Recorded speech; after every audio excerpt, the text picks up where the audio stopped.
자, 여러분 안녕하십니까. 오늘도 크립토 토마토 인사를 드리고 있습니다.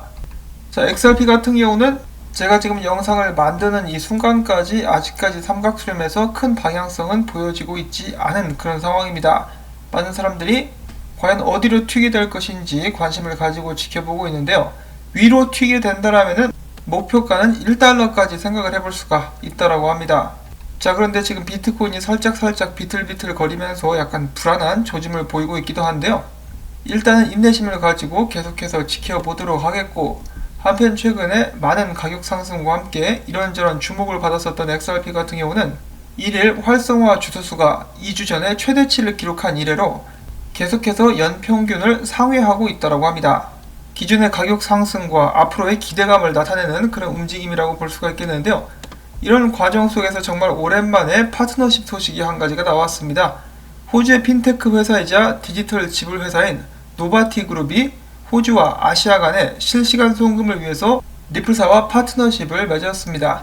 노바티의 매니징 디렉터는 이야기하기를 이 파트너십을 통해서 노바티의 경쟁력과 또한 우리 고객들에게 새롭고 혁신적인 지불 솔루션을 제공할 수 있게 될 것이다 라고 이야기를 했는데, 특히 우리는 리플사가 우리의 고객들에게 제공할 수 있는 새로운 금융 솔루션에 대해서 기대가 큰데, 이를 통해서 우리의 고객들은 그들의 자본을 자유롭게 함으로써 그들의 사업 성장에 기여할 수 있게 될 것이다 라고 이야기를 했는데, 여기서 이 자본을 자유롭게 한다, 묶여있는 자산을 푼다라는 표현은 리플사가 주로 ODL에 대해서 설명할 때 자주 사용하는 표현이죠.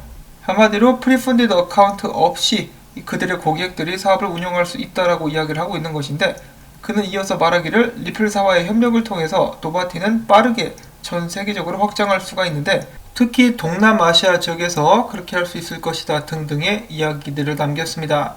참고로 노바티 같은 경우는 2019년 스웰에 참석을 하기도 했었다라고 하네요. 그러니까 이 파트너십이 발표가 되기 전까지 얼마나 오랜 기간 동안 그들이 심사숙고했으며 여러가지 준비를 해왔는지를 알 수 있는 그런 부분이라고 볼 수가 있겠습니다.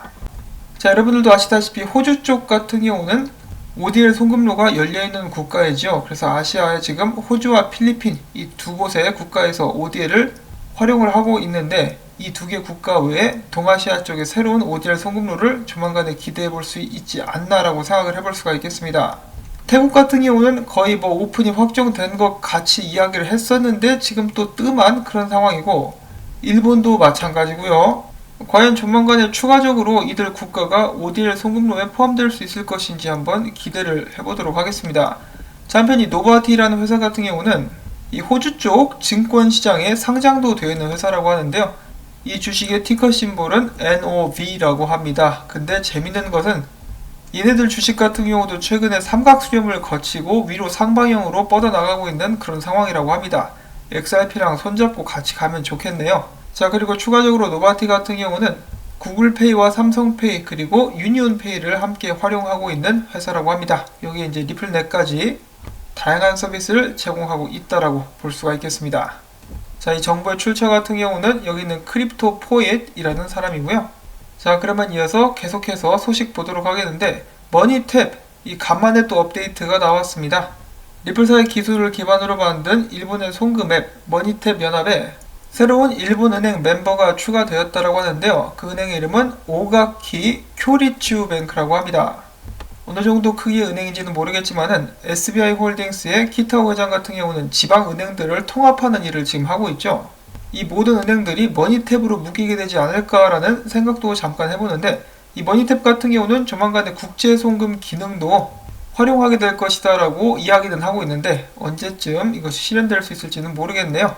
일단 일본 쪽에 ODL 송금로가 먼저 뚫려야만 되겠죠. 자, 그 다음에 제드 맥케일럽에 관련된 짧은 정보, 리플사를 나오게 되면서 XRP 90억 개를 받게 된 제드 맥케일럽, 지난 몇 년간 정말 XRP를 매일같이 열심히 팔았습니다. 그래서 남은 숫자가 있는데요. 90억 개 중에 다 팔고 이제 37억 개 남았다라고 합니다. 어제도 엄청난 양의 물량을 팔아제꼈었던 제드 맥케일럽, 남은 XRP 물량 37억 개, 앞으로 몇 년 안에 전부 다 팔게 될 수 있지 않을까 싶습니다. 그 전에 잃어버리면 더 좋고요. 농담 아닌 진담이었고요. 자, 그 다음엔 온라인상에 웃지 못할 영상이 하나 돌아다니고 있어가지고 한번 가지고 봤습니다. 자, 암호화폐가 주목받기 시작하면서 이 틱톡을 통해서 이 많은 젊은 세대들, 제너레이션 Z라고 불리는 세대들이 서로 정보를 주고받으면서 이 어떤 코인에 투자를 하라 혹은 어떤 주식에 투자를 하라라고 많이 이렇게 이야기를 하곤 하죠. 이번엔 또 다른 사람이 XRP에 대해서 이야기를 하는데 여기 있는 이 여성분이 나와가지고 이렇게 이야기를 합니다. 자, 부자들은 항상 투자를 하고 있고 우리 세대 같은 경우는 가격이 너무 오른 집을 사거나 상승한 주식, Fortune 500 회사 같은 곳에 투자할 수가 없다. 우리 세대도 부자가 되려면 투자를 하긴 해야 되는데 우리는 암호화폐에 투자를 해야 된다. 암호화폐를 매수할 수 있는 앱을 다운받아서 가능한 한 최대한 많은 양의 XRP 혹은 리플을 사라. 월급을 받을 때마다 최대한 많이 사라. 우리는 리플을 최대한 많이 사야만 한다. 여기에는 여러 가지 이유가 있는데 그들은 최근 애플과 협약을 맺고 래플이라는 것을 출시를 했다. 이 래플 저는 처음 들어보는데 이것을 출시를 했다라고 합니다. 그러면서 애플은 전 세계적인 기업이기에 이는 정말 중요한 사안이고 그 다음으로 리플사는 전 세계 여러 은행들과 협약을 맺었고 가장 첫 번째로 정부들에게서 규제받는 암호화폐가 될 것이다. 그러므로 XRP를 많이 사라라고 사람들을 종용하고 있는데요. 그런데 한 가지 무시할 수 없는 것은 이 사람이 이 영상을 만들었을 때 XRP 가격이 25센트였었다라고 합니다. 자, 이 사람은 지금 현재 2배 이상 자신의 투자 금액을 불린 상황이라고 볼 수가 있겠죠. 그래서 몇 개의 잘못된 정보를 가지고 있고 무분별하게 투자를 한 그런 면이 없지 않아 있습니다만 사실은 많이 있습니다만은 자, 이것을 초심자의 운이라고 봐야 될지 수익을 굉장히 많이 내고 있습니다. 그럼에도 불구하고 이 사람을 따라서 무분별하게 몽땅 감당하지 못할 정도로 투자를 하는 사람은 없기를 바랍니다. 그러고 보니까 전에 XRP가 20센트 후반대였었나요? 차 팔아가지고 XRP 산 사람도 있었는데 대출 받은 사람들도 있었고 그들은 지금 일단 수익을 내고 있을 것입니다. 중간에 손절치지 않았었다면 말이죠. 한때 XRP가 11센트까지 떨어졌으니까 중간에 굉장히 좀 무시무시한 상황들을 많이 겪었을 거예요. 그들이 존버를 성공적으로 했다라면은 지금 2배 이상의 수익을 내고 있겠죠. 자, 점차 많은 사람들, 특히 일반인들이 암호화폐에 대해서 알아가고 있고 XRP 같은 경우도 사람들 사이에서 점점 알려지고 있는데요. 과연 이것은 좋은 신호로 봐야 되는 것인가? 물론 장기적으로 보면 당연히 좋겠죠. 부디 단기적으로도 가격 상승에 도움이 될 수 있는 그런 움직임이었기를 바라면서 오늘 영상은 여기서 또 마무리를 짓도록 하겠습니다. 자, 오늘도 부디 여유가 되신다면 토마토밭에 따뜻한 난로 틀어주기 부탁을 드리면서 저는 다음에 새로운 소식 가지고 인사를 드리도록 하겠습니다. 안녕히 계십시오.